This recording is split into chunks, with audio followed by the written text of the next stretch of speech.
I'm going to talk to you about DNA, the barcode that makes you who you are, the thing that makes everybody completely different from everybody else.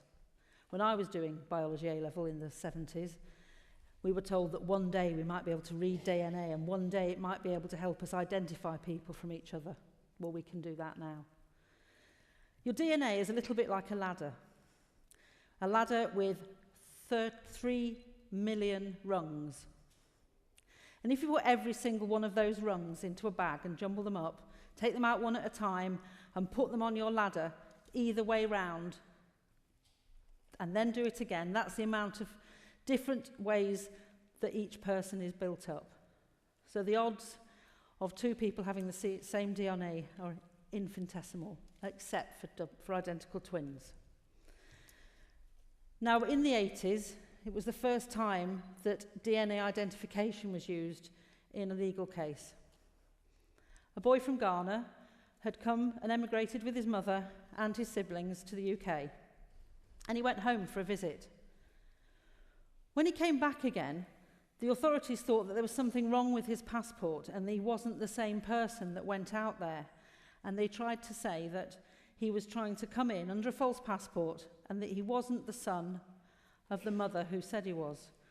Well, a woman from an immigration charity called Sheena York said, actually, I think there's a professor I've heard of that might be able to do something about this. And he said, no, we haven't really got that far with DNA yet. But he worked on it and he looked at it and he looked at the DNA of the mother and he looked at the DNA of the siblings and he matched the two mixes up and said, yes, there's no doubt at all that this child belongs to this mother. So therefore, it was proved that he should be in this country and he was allowed to stay. Other cases, for example, Richard III, when he was found in a car park in Leicester, which at the moment is slightly more famous for something else, they were pretty sure that the skeleton was old, and they were pretty sure it was the same formation as perhaps Richard III. But by checking out his siblings and looking at people that were related to Richard III, they said, yep, we definitely have found the skeleton of a king in a car park, and he's been reinterred in Leicester Cathedral. It's also been used more recently in a cold case where a rape and murder in 1985, I think, hadn't been solved, and only recently the daughter of the killer, who'd kept quiet all those years, was taken into custody for something else, gave a DNA sample.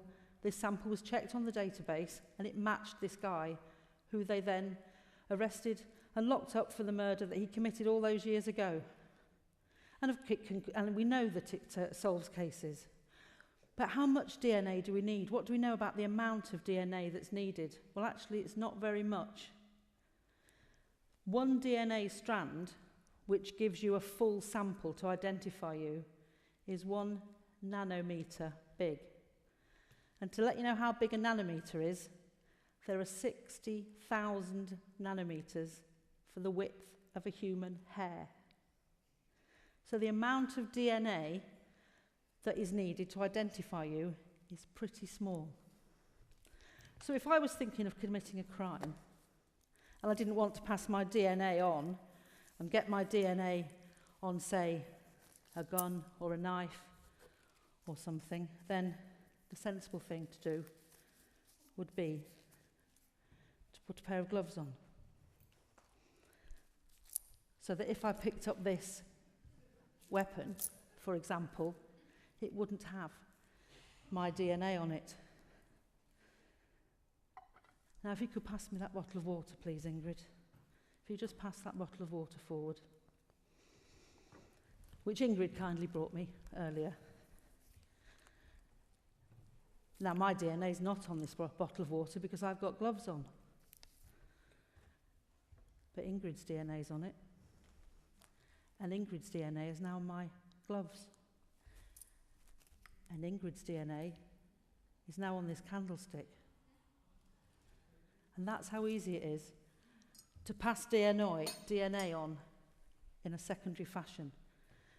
So if that had been used to kill somebody, my DNA isn't on it, but the few people here who touched that bottle of water, which I haven't touched with my hands, the DNA has been passed over onto a weapon.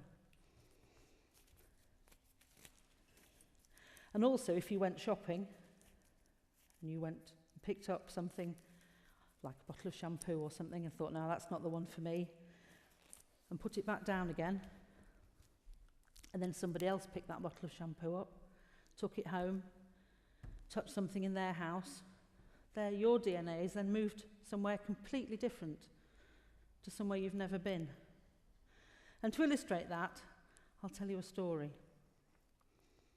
A guy called Wesley decided he wanted to buy a car.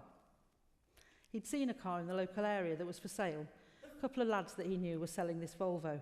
So he said, can I give it a test drive? And they said, yep. So he insured himself on it for the day because he wanted to give it a good run round. So obviously, as he's sitting in this car, he's driving it about. He had it for a few hours. He didn't actually decide he wanted it. So he took it back, gave it back to these brothers. 2 or 3 days later, this car was used in a drive-by shooting, and a 20-something-year-old father was shot as he was riding his bicycle, and he died.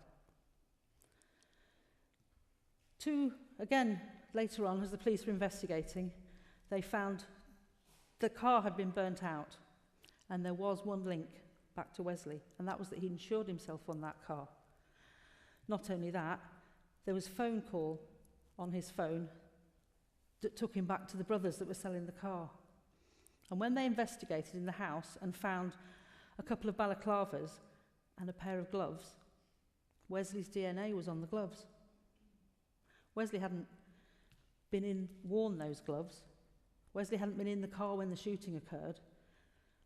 But the guys who were wearing those gloves had held on to the steering wheel and the gear stick. So Wesley's DNA had transferred onto those gloves. And to cut a long story short, although he had a watertight alibi, which of course the police weren't going to believe because his DNA was on the gloves, and he did know these brothers, Wesley's now doing 27 years for murder. So it's a cautionary tale, and to be fair, that sort of thing doesn't happen that often. But the point is that if we are going to be using 1 nanometer of DNA to identify somebody, when it can be moved into somewhere else, as easily as that, everywhere you go, DNA is passed. Everything you touch, you're passing your DNA on. If you pick up one of those Bibles in the pews in front of you, you're getting somebody else's DNA on your hands, which you could take home. If someone drives your car and then you drive it and go somewhere else in the country, a friend of ours often borrows our car, so her DNA could be in our cottage in Cornwall because she's had her DNA. It's just a case of maybe we should be looking at larger DNA samples when we're looking for who they belong to and where they were at the time that it was passed on to something. Thank you.